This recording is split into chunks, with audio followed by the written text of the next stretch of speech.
Ramasubramaniam sir, 2152 கோடி ரூபாய் sir PM Sri திட்டத்திற்காக. அது தரல அப்படிங்கறத தொடர்ச்சியாக இவர்கள் வெளிப்படுத்தி கொண்டே இருக்கிறார்கள், கேட்டுக்கிட்டும் இருக்காங்க. அதுக்கு தான் சென்ட்ரல் எஜுகேஷன் மினிஸ்டர் வந்து ஆன்சர் பண்ணியிருக்காரு. சார், முதல்ல அந்த பதில் வந்து சரியான பதிலா சார்? எல்லோருக்கும் என்னுடைய வணக்கம். ஒரு சில விஷயங்களை சொல்லிட்டு நான் நீங்க கேட்ட கேள்விக்கு பதில் சொல்லலாம்னு நினைக்கிறேன். 1965ல ஹிந்தி எதிர்ப்பு போராட்டம் அப்படின்னு நடந்தது இல்லையா? அந்த ஹிந்தி எதிர்ப்பு போராட்டத்துல கலந்து கொண்டவன் நான். அப்படி இங்க இருக்கிறவங்க எல்லாரும் அவங்க எல்லாம் கலந்து கொண்டாங்களா இல்லையான்னு எனக்கு தெரியாது. பட் நான் வந்து கலந்து கொண்டேன் என்பதை பல முறை நான் பெருமையோட பதிவு செய்திருக்கின்றேன். ஒன்று. ரெண்டாவது, அந்த அப்பொழுதெல்லாம் நாங்க என்ன கோஷங்கள் எழுப்பினோம் என்றால், உடல் மண்ணுக்கு, உயிர் தமிழுக்கு, படையெடுத்து வந்த ஹிந்தி, படையெடுத்து வந்த ஹிந்தியை ஏற்க மடையர் அல்ல நாம் அப்படிங்கிற மாதிரி எல்லாம் கோஷங்கள் எழுப்பி இருக்கின்றோம். அதனால இப்ப எனக்கு அந்த இயல்பாகவே அந்த ஹிந்தி திணிப்பு என்பது ஏற்க இயலாத ஒன்று. அதே சமயத்துல பிகாம்ல எனக்கு செகண்ட் லாங்குவேஜ் வேற வழியே கிடையாது. அப்ப ஹிந்தி தான் படிச்சாகணும். அதுதான் நான் படிச்சேன் என்பது வேற. அதே மாதிரி ஸ்கூல்லயே கொஞ்சம் ஹிந்தி படிக்கக்கூடிய ஒரு நிலைமை இருந்தது. ஆகவே ஹிந்தி வந்து எதிர்ப்பு அப்படின்னா அதை கம்பல்சரியா நீங்க புகுத்தும் பொழுதுதான் இந்த மிகப்பெரிய எதிர்ப்பு வருகின்றதே அல்லாமல் மற்றபடி அந்த ஒரு ஹிந்தி துவேஷம் அப்படிங்கிற இங்கேயே இருக்கக்கூடாது, யாரும் பேசக்கூடாது அப்படிங்கலாம் கிடையாது. அடுத்ததாக இன்னும் சொல்ல போனால், நம்ம ஹிந்தி பிரச்சார சபால இந்த வருஷத்துல நீங்க பாத்தீங்கன்னா 5,90,000 பேர் ஹிந்தி தேர்வினை எழுதி கொண்டிருக்கின்றார்கள். ஆகவே இந்த இஷ்யூஸ் நீங்க பார்க்கும் பொழுது, என்னோட அண்ணாமலை பல்கலைக்கழகத்துல படித்த நண்பர் திரு ராஜேந்திரன், அவரை நீங்க கேள்விப்பட்டீங்களா இல்லையான்னு தெரியாது. ராஜேந்திரன் என்பவர் தான் முதல்ல ஆன்டி ஹிந்தி எஜுகேஷன்ல சுடப்பட்டு செத்து போனவர். அதெல்லாம் என்னால மறக்கவே முடியாது அந்த நாட்கள் எல்லாம். ஆகவே இயல்பாகவே இந்த ஹிந்தி திணிப்பு என்பதை நான் எதிர்க்கின்றவன்.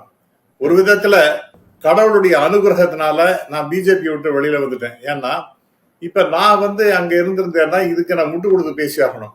அது என்னுடைய மனசாட்சிக்கு ஏற்காது. இது போல பல விஷயங்கள் ஏற்காதனால நான் அங்கிருந்து வெளியிலே வரக்கூடிய நிலைமை ஏற்பட்டது.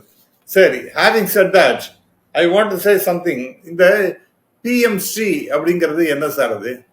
அதுல அடிப்படையான ஒரு ஷரத்து என்னன்னா, ஹிந்தியை நீங்க 3வது லாங்குவேஜாக எடுத்துக்கொள்ளணும். இல்லைன்னு சொன்னாங்க. பட் PM ஸ்ரீல டெஃபினட்டா அந்த 3rd லாங்குவேஜ் ஹிந்திங்கிற மாதிரி இருக்கு. அதை நீங்க அக்செப்ட் பண்ணிக்கணும், இல்லைன்னா பணம் தர மாட்டேன்னு.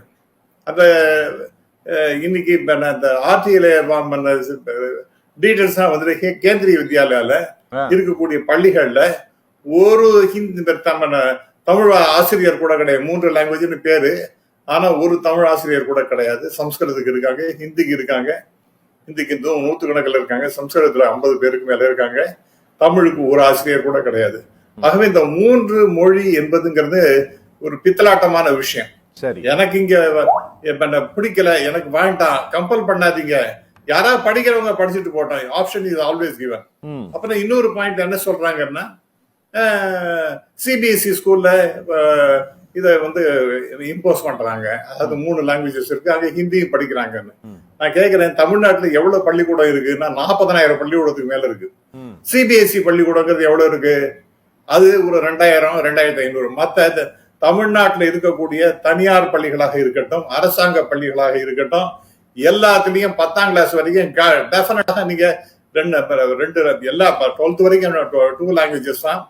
அதுல தமிழ் வந்து கட்டாயமாக 10ஆம் கிளாஸ் வரைக்கும் நிச்சயமாக படிச்சாகணும், பரீட்சை எழுதி ஆகணும், பாஸ் பண்ணி ஆகணும். அப்படிப்பட்ட ஒரு நிலைமை இருக்கின்றது. ஆனா இங்க வந்து நான் வந்து அந்த பிரதான் சொல்றாரு, தர்மேந்திர பிரதான் சொல்றாரு, நாங்க நேஷனல் எஜுகேஷன் பாலிசியை கொண்டு வந்து விட்டோம், அதை நீங்க அக்செப்ட் பண்ணிக்கணும். அதே போல இந்த PM ஸ்ரீ அதை பத்தி நீங்க அக்செப்ட் பண்ணிக்கணும் அப்படிங்கிற மாதிரி பேசுகின்றார். இது பொருத்தமில்லாத ஒரு பேச்சு.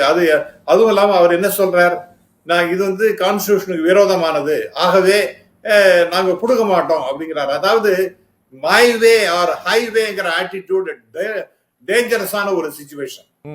தமிழ்நாட்டுல இயல்பாகவே அந்த எல்லாருமே சாத்வீகமான பீப்புள் தான். ஆனால் மொழி என்று வரும்பொழுது அதன் மேல இருக்கக்கூடிய அட்டாச்மெண்ட்டுகள் நிச்சயமாக மிகப்பெரிய அளவுல இருக்கு. ஓகே. அதெல்லாம் புரிந்து கொள்ளாமல் அவர்கள் அந்த கட்சிக்காக பிஜேபி கட்சிக்கு மிகப்பெரிய கேட்டினை விளைவித்து விட்டார் தர்மேந்திர பிரதான் என்றுதான் நான் நிச்சயமாக நம்புகிறேன். டிஎம்சில ஒரு நிமிஷம் சார், நான் என்ன ஒண்ணு பேசல, ஒரு இன்ட்ரோடக்ஷன் மாதிரி தான் போயிட்டு இருக்கு. இன்னும் ரொம்ப நேரம் பேச மாட்டேன், நான் மத்தவங்களுக்கு இடம் கொடுப்பேன். இப்ப 2152 கோடி இந்த வருஷத்துக்கு வரணும். போன வருஷத்துக்கு 252 கோடி எனக்கு மொத்தம் 2400 கோடிக்கு மேல வரணும். நான் கொடுக்க மாட்டேன் அப்படின்னா என்ன சார் அர்த்தம்? ஓகே.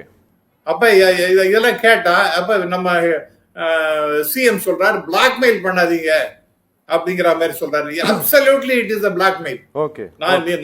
நான் சொன்னதை நீ கேட்கணும், இல்லைன்னா நான் உனக்கு பணம் கொடுக்க மாட்டேன் ஒரு தைரியமாக ஒரு யூனியன் மினிஸ்டர் சொல்றாருன்னா இது எவ்வளவு பெரிய மோசடியான நிலைமையை தமிழ்நாட்டுக்கு அவர்கள் செய்து கொண்டிருக்கின்றார்கள். இது வந்து மிகப்பெரிய கேட்டதை பிஜேபி.